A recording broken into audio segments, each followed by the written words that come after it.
This reminds me of another one. A man, every Christmas, he would pray to God. He said, God, give me a lottery, a $1 million lottery. Every year he would pray, nothing would happen. And he grew older and older. And one Christmas, he said, God, I honestly don't think I'll be able to pray to you next year. I think this is my last year. You know better. So my last prayer, please give me a big lottery. Then he hears a voice. Give me a break, will you? At least buy a ticket.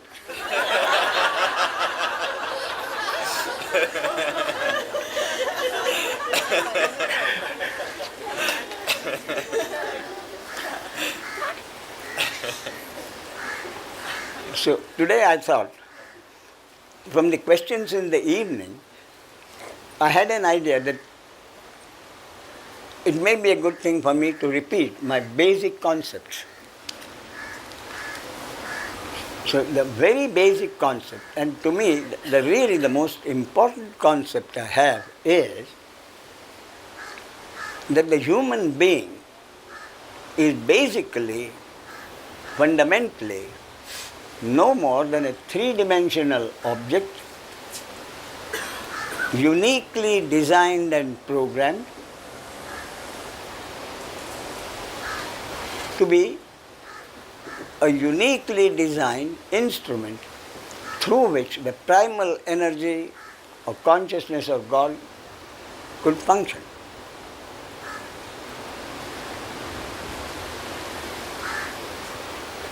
And this functioning simply means, at the same time, there is no doer. So basically my point is that it is the ego who considers himself the doer. So where any human being is concerned, there is the programmed body-mind instrument. And there is an ego. And one of the worst confusions is in this area.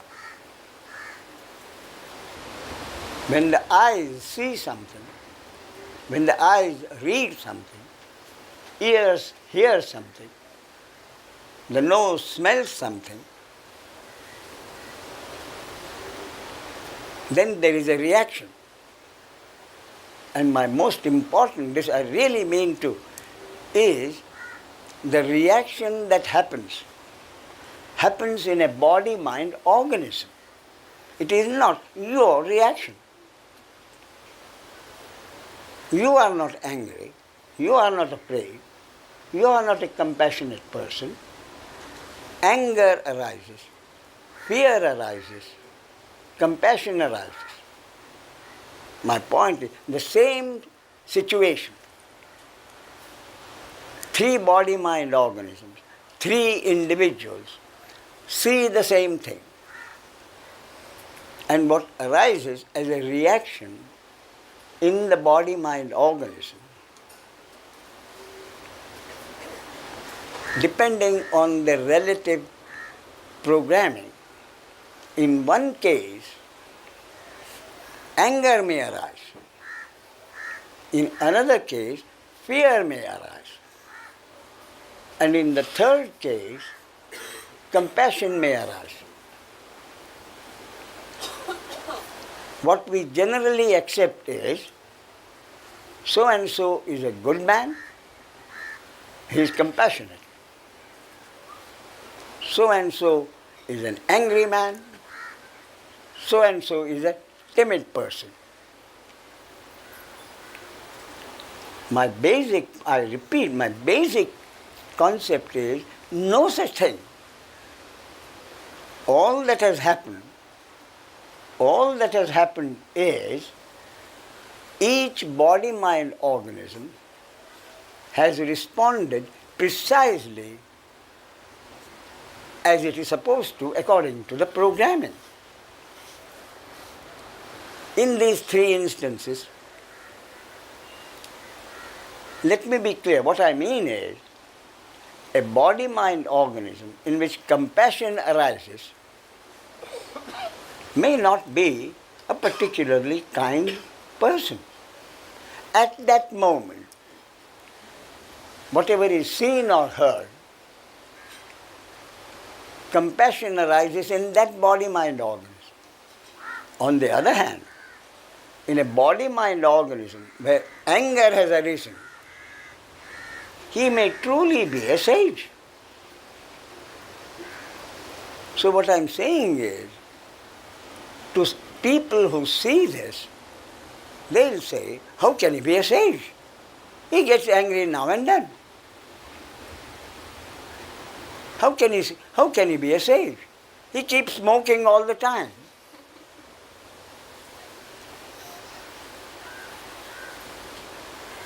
So my point is, when you see a reaction in a person, I repeat, it's a most basic concept of mine. You are judging so-and-so is a good man, so-and-so is a bad man, is the cause of enormous confusion. Somebody asked what I just anger arose, and I said, what a stupid question. I said to myself, and then all of a sudden, I saw that this person couldn't ask in these circumstances any other question but this one, because his programming is that. And another woman asked another question and anger arose in me. I said, she is stupid. And then I realized that this is exactly what the question that she had to ask according to her programming. It was amazing. And this was my reaction, I realized too, according to my programming and up-to-date conditioning. So, wow. So, my basic concept is, the human being is a three-dimensional object, each uniquely programmed. I keep repeating uniquely programmed because the research has shown that what is called the DNA in each human being is unique. No two people can have the same DNA, not even twins. So each human body-mind organism is a uniquely programmed instrument. And what happens to each uniquely programmed instrument during its span of life is what I call the destiny of that body-mind instrument. And again, according to my concept, this destiny gets stamped at the moment of conception. In other words, every conception has its destiny. Therefore, if the destiny of a conception is not to be born at all, that conception will be aborted or will get miscarried, and there will be no human body-mind organism born at all. But if it is the destiny of a conception to be born, then what happens to that born object during every moment in its span of life, every single moment, according to my concept, is strictly what is supposed to happen to that body-mind organism according to the will of God or according to the cosmic law. In other words, everything according to my concept is predetermined. Ramesh concepts are more precise, more impacting, more clear, very radical, it's speed. So it was modern also, so you could express what life means with simple words, and there is an accessibility for all the world, the entire world, but nobody is interested by that. For me it was more important than anything else. So it was something I was proud in such a way to find it.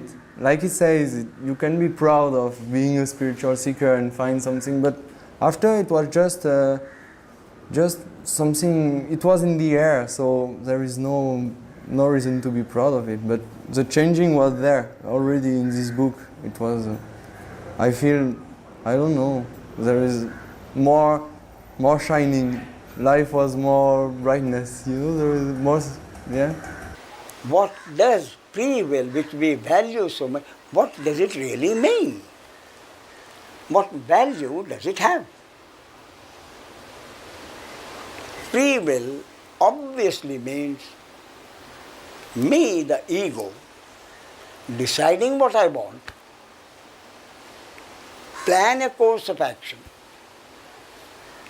put in my best efforts. That's all. What happens later, the result of what I've sown, have never been in my control. Therefore, what is the value of this big value? Free will. Therefore, with this understanding that I am not the doer, the question is asked, how do I live my life? And in my life I am so convinced, everything happens. So just a little before that, I had come across a book by German, I think, Hans Weihinger, The Philosophy of As If. The translation I had was obviously a summary of it. Hans Weihinger was a genius, a scholar, and mathematician. So the book I had, the English translation, so I skipped through it. And the purport of that book was,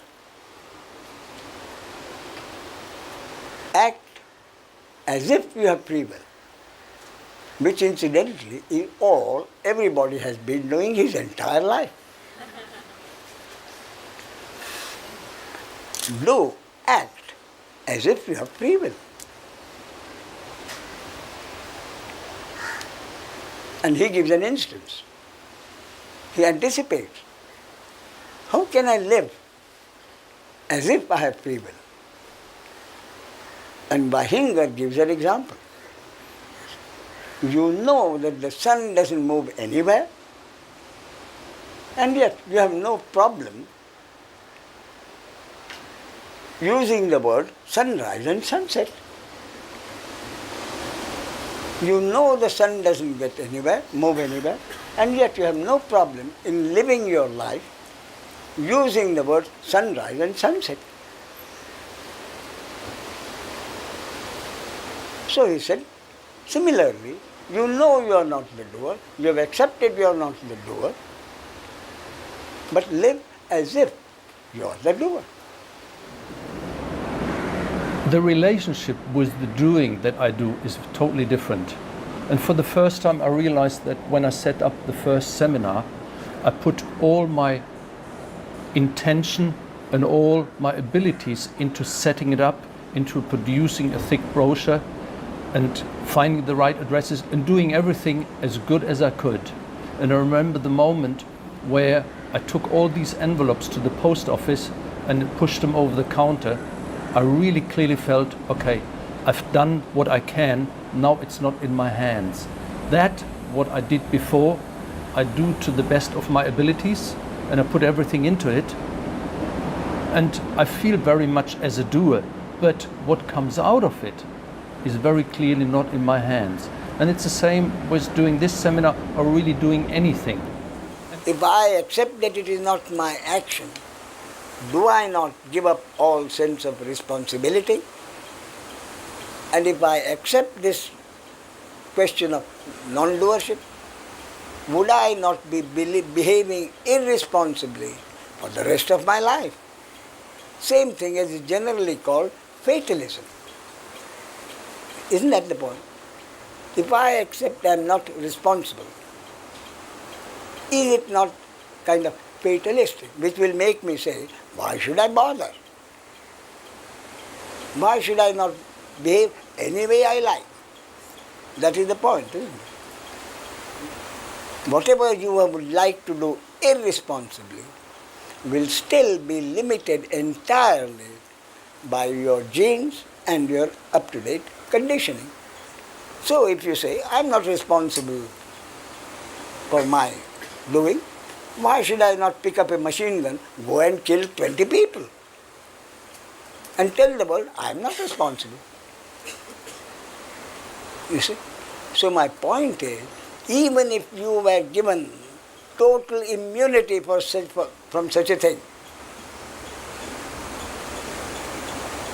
even if Castro gives you total immunity, go out and kill some people I don't like, I promise you nothing will be done against you. Even when immunity is guaranteed to you, do you think you will be capable of taking a machine gun, going out and killing 20 people? Your genes will prevent you. Your conditioning will prevent you. Immunity or not. So, this sense of acceptance or non-acceptance of non-doership will have nothing to do with your reaction any moment to any happening. That will be still be strictly circumscribed by your genes and your conditioning. So, responsibility to yourself. Responsibility to yourself, which means feeling of guilt and shame for something you do. That responsibility is totally annihilated. When you understand it is not your action, you will see no reason to feel guilty about anything. But whether you will do it itself or not, as I told you, depends on your genes. You see? But if it does happen, then your responsibility to the society still remains. It's not that I don't do anything anymore. I do it. There is a different, I don't know, there is a different doing wherever it comes from. It's not me anymore who does that. Now, tomorrow I have to do this and that. It's just this relaxed. The most profound effect of Ramesh's teaching in my life have been to really rest in the deepest possible trust in my heart, in the truth that is here, that is all there is, in the trust that is all there is, in a way of not being concerned about further achievements or further seeking or having to somehow control circumstances in the future or even to have a sense of direction in the future. It's like a relaxation in the moment and being very involved with things as they are in life, you know, with my profession, with my research and with life. But knowing really that it is just a chain of events that are occurring, pretty much like in a dream. The sage witnesses life, flow of life. And in that flow, everybody is precisely where he's supposed to be at that instant according to the cosmic law. In other words, I repeat, the sage accepts whatever is happening in life as the flow of life. And witnessing whatever happens as the flow of life, the sage remains in stillness and harmony,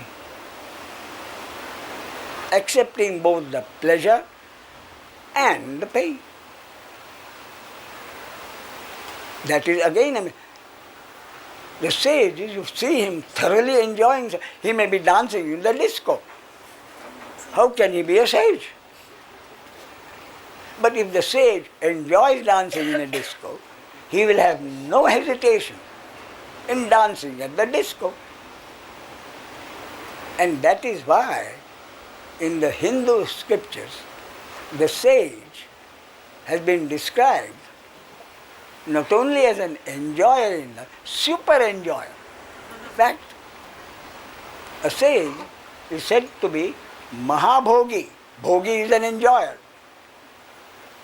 And some of the teachings will tell you, never be a bhogi, you will suffer.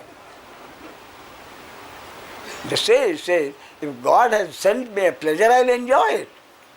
And while enjoying the pleasure, the sage will not be bothered by any concept about its being right or wrong, good or bad,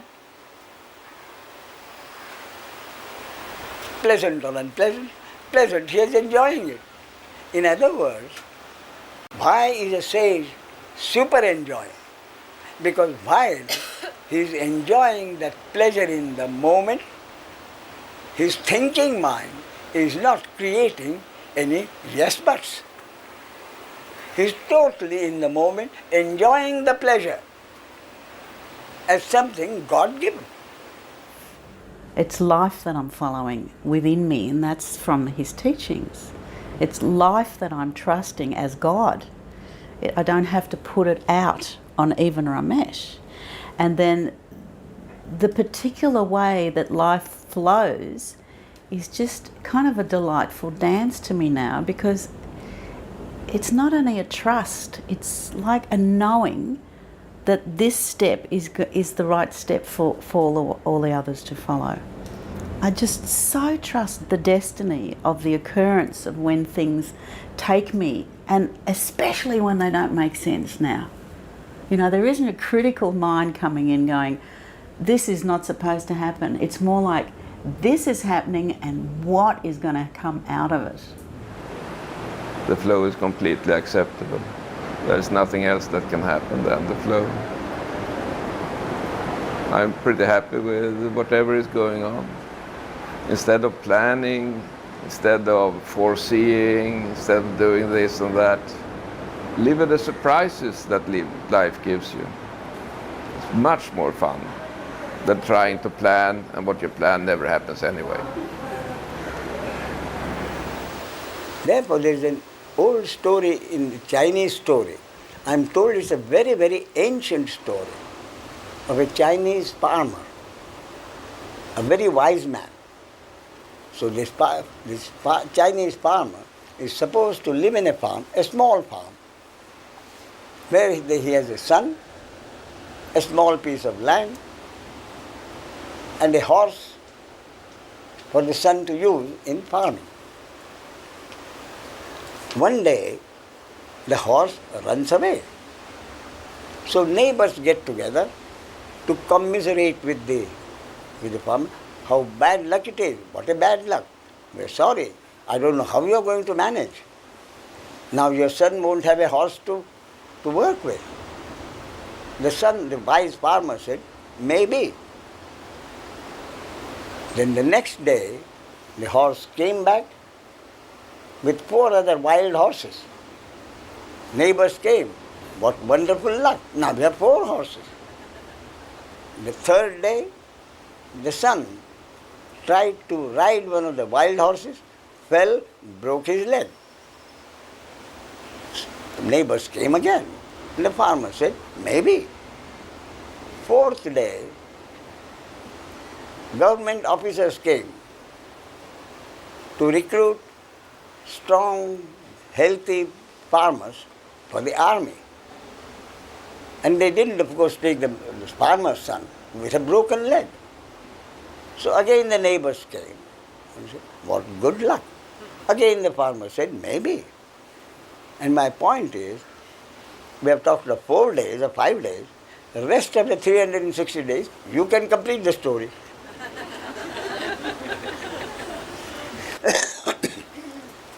But my main point is, the deeper point I'm making is, no one can truly know what is good for him or not.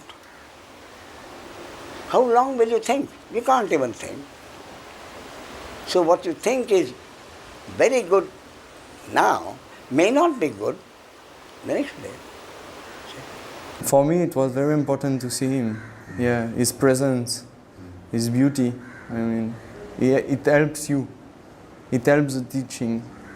And I see it in Ramesh's face. There's this hawk, beaked, taloned, precise, surgical thing that's in him that just will excise everything that's extraneous and not essential.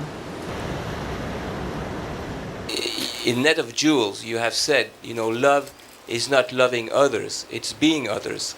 Well, this for me is of immense magnitude because Yes. it implies so much. Being others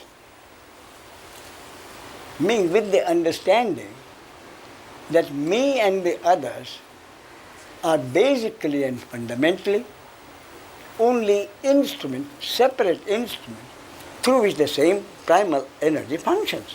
Yes. And my point, Philippe, is love others as you would love yourself.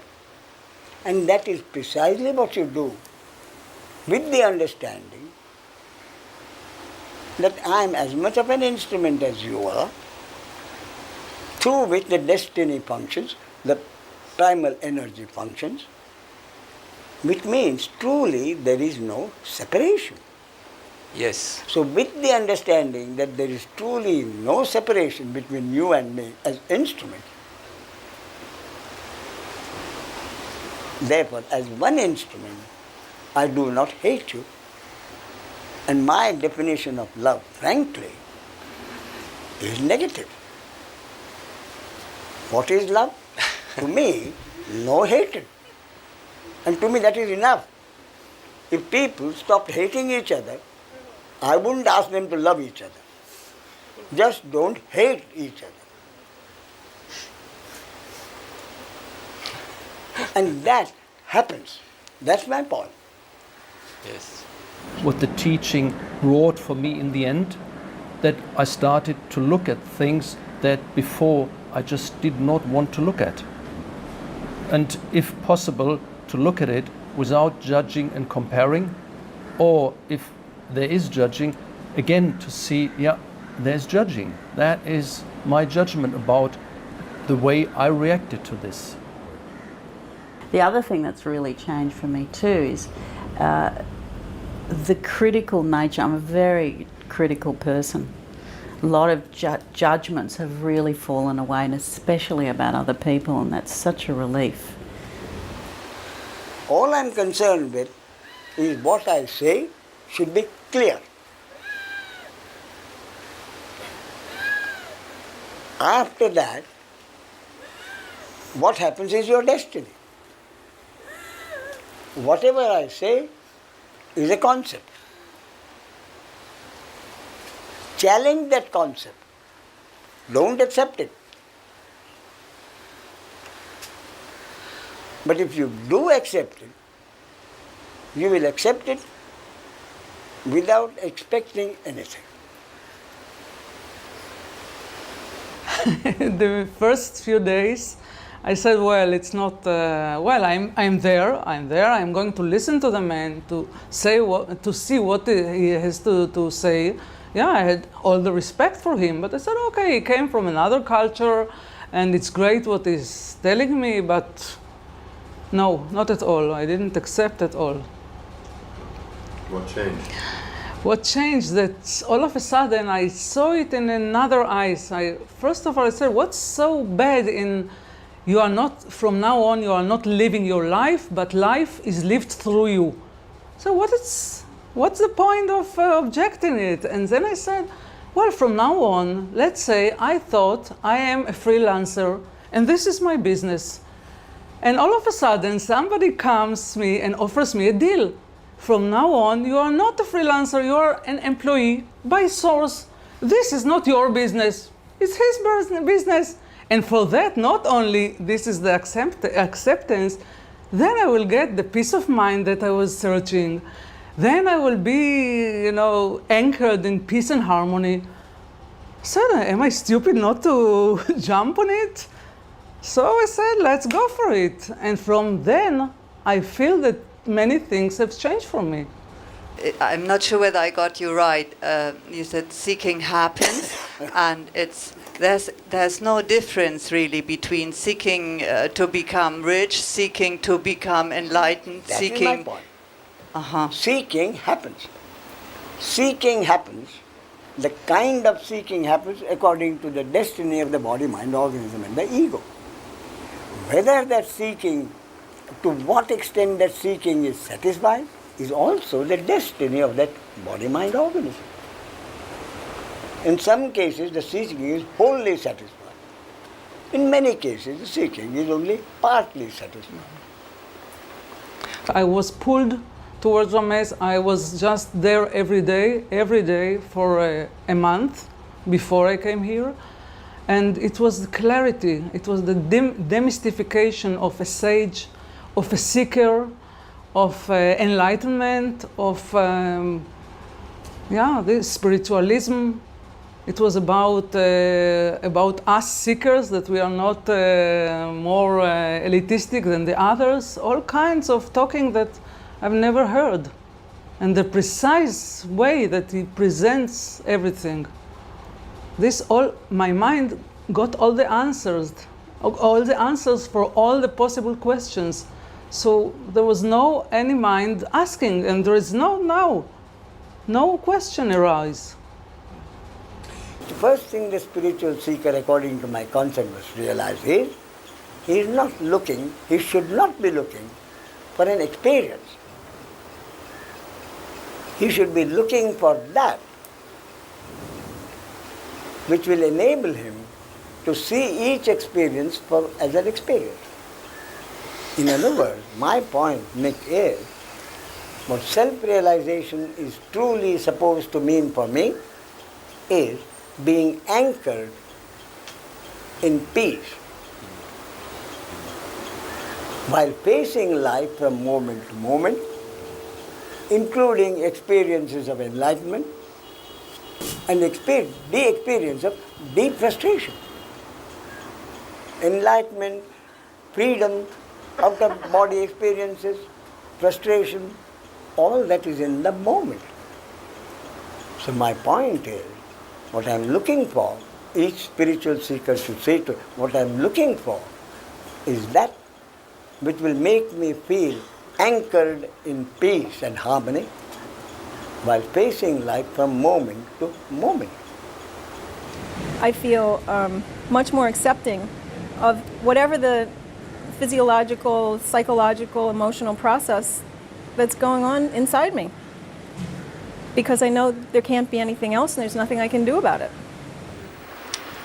Is there, within the teaching, is there any mystery? Is there mystery?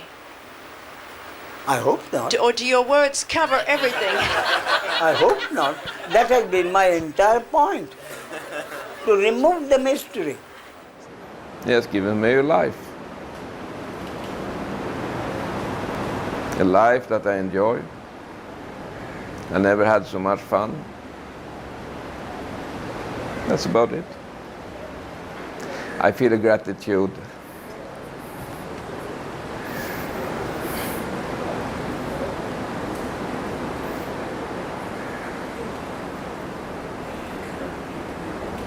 To the individual body-mind, is there a special purpose we have to find, or does the Creator mean being specially created with this program? There's a special path, or for a kitchen gadget to produce a mixture is the purpose of life for the kitchen gadget.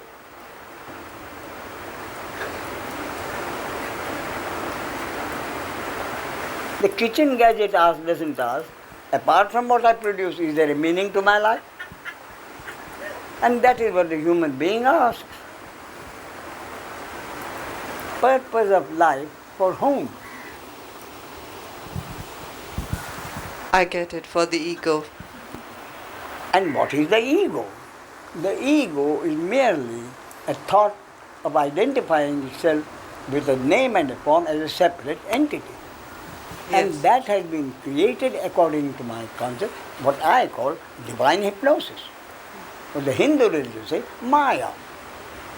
Yeah. You see? So what truly exists? A uniquely programmed body-mind organism through which the primal energy produces whatever is supposed to be produced.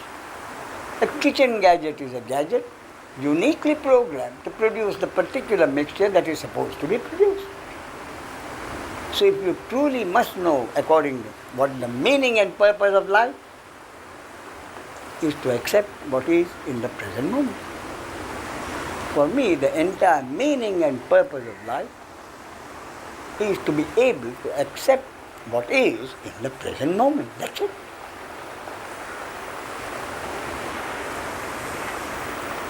I want to say only one thing. Thank you for the clarity of your teaching. You're most welcome. Thank you. You're most welcome. That is why this body-mind organism is alive and keeping reasonably fit. The biggest change for me was the meeting with Ramesh. And since I met him, since in summer, I didn't go back in my country, in my daily life. So I don't know exactly now if it will be easier or simpler. But here I can just say that I'm happy. I'm not, the thinking mind is getting less and less. So I don't know, I hope just have a life and just, like I told you, the road is there. I don't know where I will go, where I will be bringed. I don't know. I'm not afraid anymore. Now it's just serenity, in fact.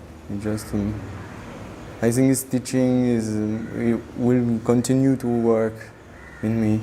But I'm not running after enlightenment. It really touches me just to sit in front of him, and it's for me like this music, like a very, very wonderful music, you know. I can't listen to his words anymore. It's just this music or the sound of the sea or whatever. And that is such a touching, you know, deep in my heart. But there's nothing to say about it. It's just, it is, really it is.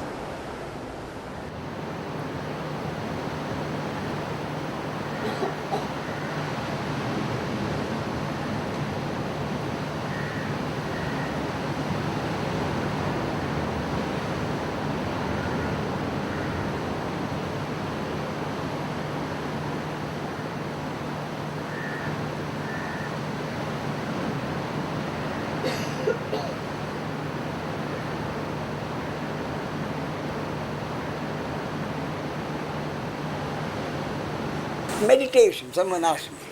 I've been meditating 2 hours a day. Do you mean that I should give up the meditation? I said, not at all.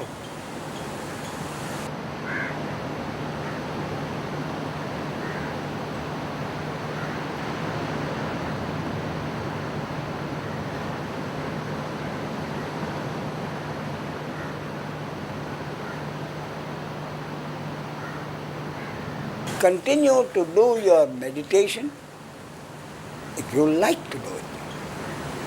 Do your yoga if you like to do it.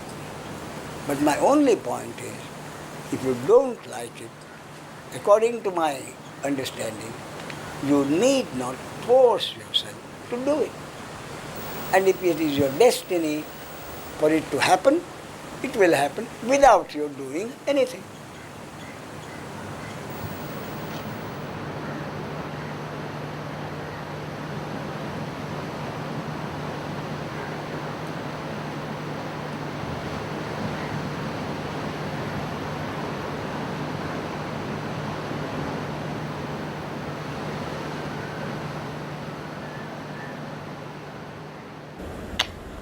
I adore him.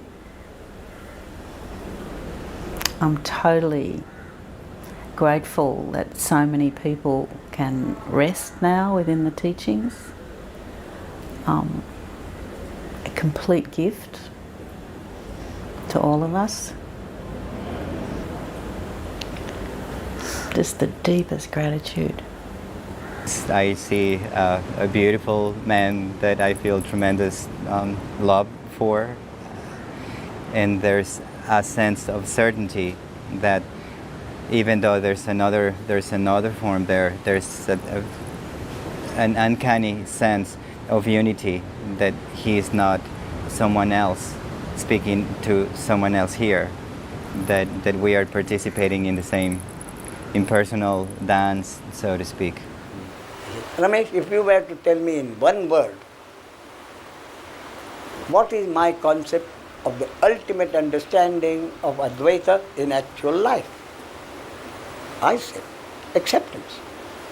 For me, the one word which describes Advaita in action is acceptance. Acceptance of what is.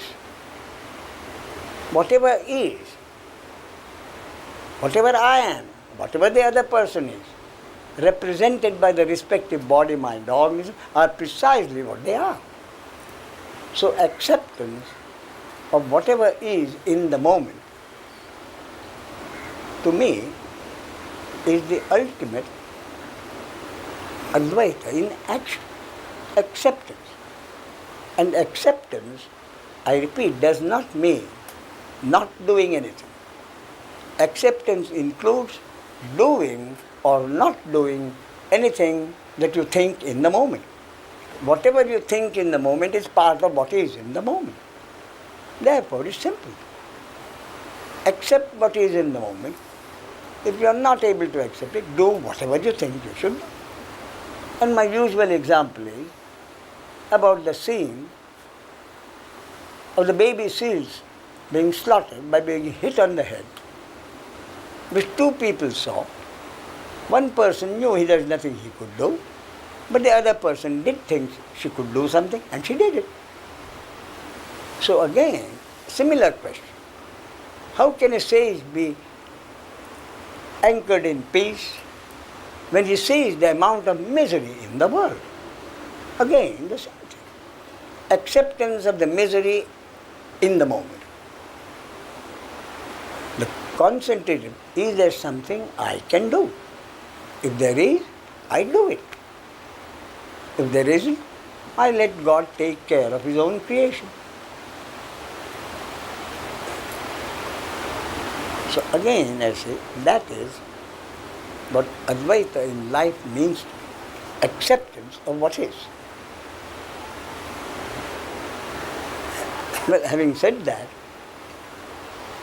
I am reminded of the fact that Zarathustra, at the end of his life and career, is reported to have said to his disciples, I have told you all I want to say. I have told you all that I think I know. Having done that, he says, please remember my final word. Beware of Zarathustra. I am not going to tell you beware of Ramesh, because Ramesh truly, simply does not exist.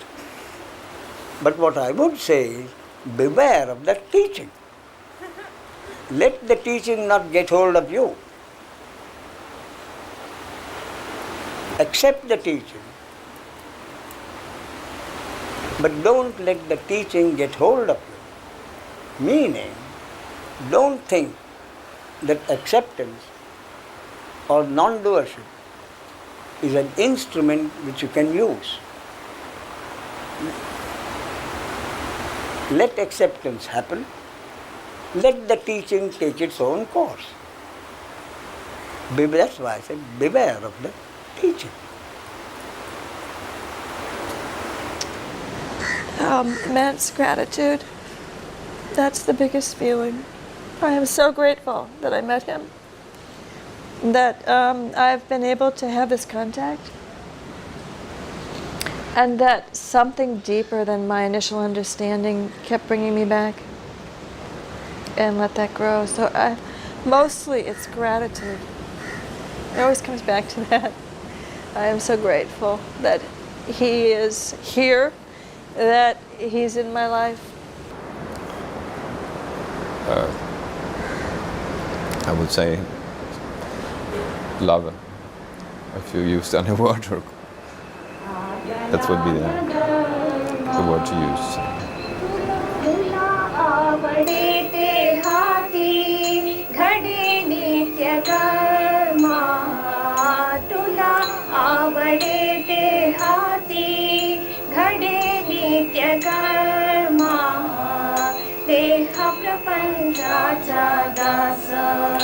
सुखे करो कामा सुखे करो कामा तुझे रूप चित्ती राहो मुखी तुझे नामा तुझा पदी वाही लावी देह भाव सारा मुझे अंतराळी आत्मा सोडूनी पसारा तुझा पदी वाही लावी देह भाव सारा मुझे अंतराळी आत्मा सोडूनी पसारा नाम तुझे घेतो गोरा नाम तुझे घेतो गोरा हो गुनी निष्कामा नाम तुझे घेतो गोरा हो गुनी निष्कामा देह प्रपंचाचा दासा सुखे करो कामा सुखे करो कामा तुझे रूप चित्ती राहो मुखी तुझे नामा तुझे रूप चित्ती राहो मुखी तुझे नामा Pandurang Pandurang Pandurang Pandurang Pandurang Pandurang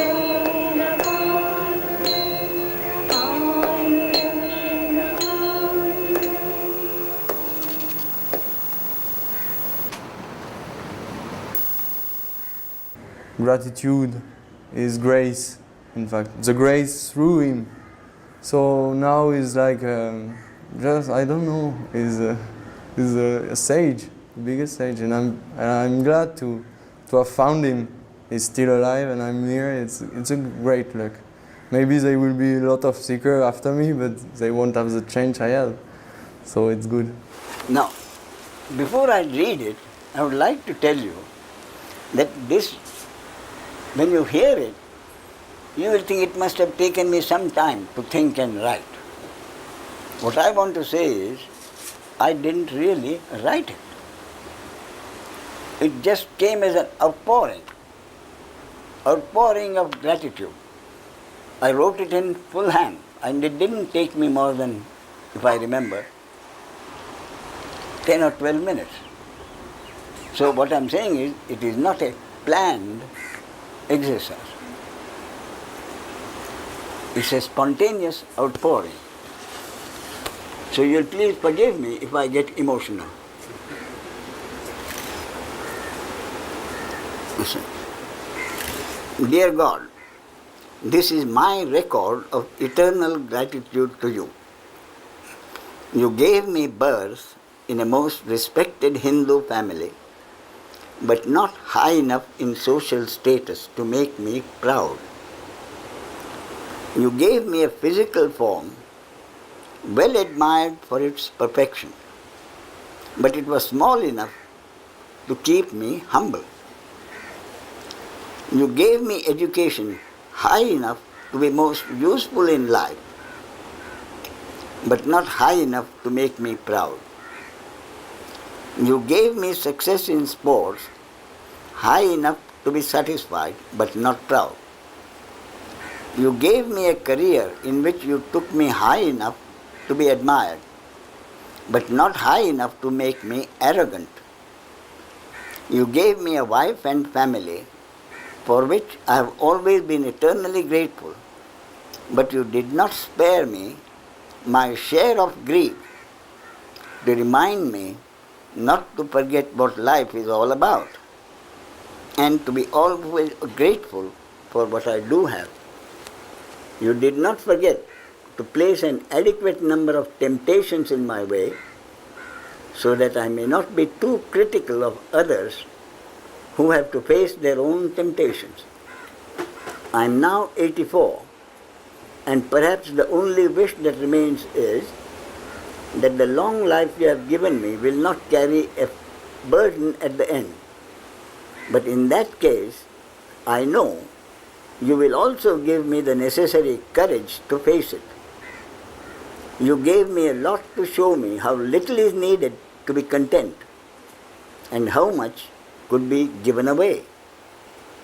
And undoubtedly, the most important of all, as if the bounty you have showered on me were not enough, you crowned your achievement by using the psychosomatic apparatus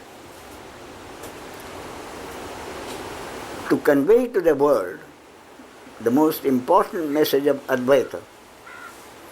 Truly, I am blessed.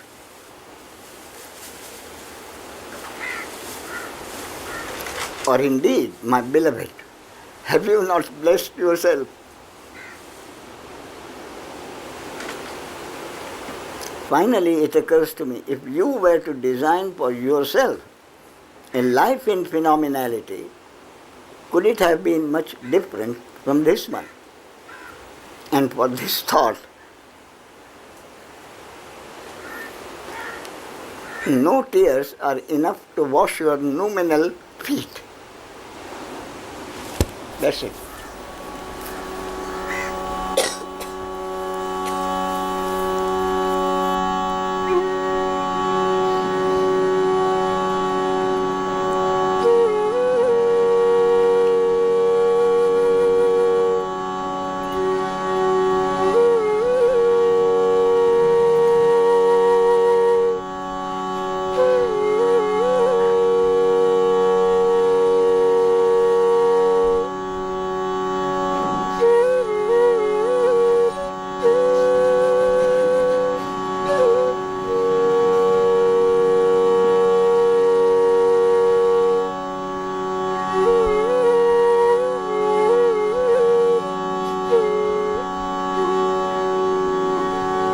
Why am I, a perfectly sane human being, go so many thousands of miles to meet an old man who may turn out to be a bloody old fool? Why am I doing it? That is precisely the question they themselves must be asking.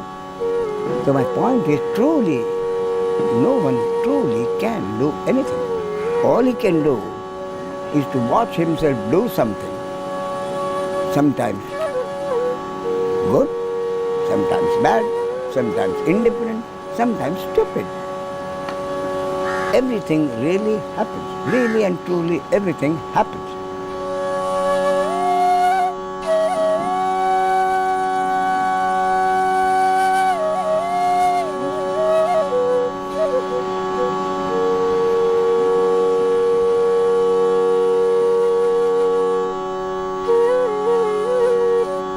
It is their destiny.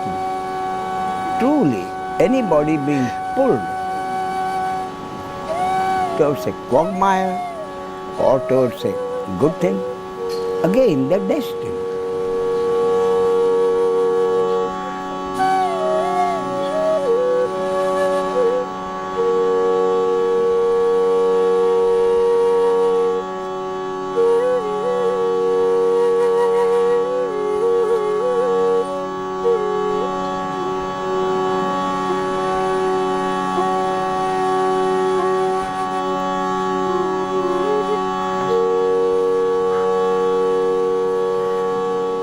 Such an enormous emotion of humility arises.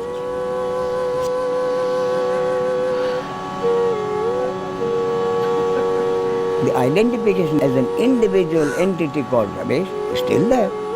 So that entity feels that this kind of thing happening to an entity like Ramesh, an perfectly ordinary person with plenty of weaknesses, this should happen, is an enormous amount of gratitude and humility arises. And when it is happening, there is also the deepest total understanding. At the same time, that this is not happening to an entity. No entity is bowing down and with tears another entity. Consciousness doing it what it does to itself. That is deeply down there. And yet, as I say, this egoic identification is not there. So because the egoic identification is still there, tears arise. Each time I see one entity bowing to another.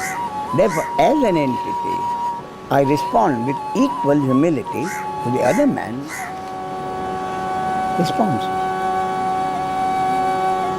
Somebody comes, I bow with equal humility. In doing that, there is an understanding. It's consciousness functioning through both body, mind, organs. The deep understanding is there.